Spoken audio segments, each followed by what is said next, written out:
subukang agawin ni Morjun Ahmad-Ali mga idol. Kumbaga, undisputed ang kanilang paglalabanan dito mga idol. Ayon sa ating mga boxing fans, kawawa lang daw itong si Morjun Ahmad-Ali dahil talagang gawing pansimpag daw ito ni Naoya Inoue. Hindi daw itong talagang malupit sa lona itong si Morjun Ahmad-Ali.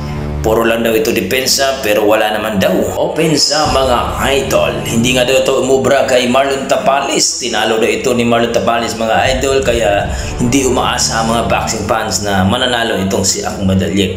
Pero ayon sa kampo ni Ahmad-Ali ay talagang kayang-kaya din nilang si Naoya Inoue. Mahina daw ang panga ni Naoya Inoue at tumaob daw ito kay Cardenas nung nakaraang laban nila mga idol. Pero kayo mga idol, ano masasabi nyo dito?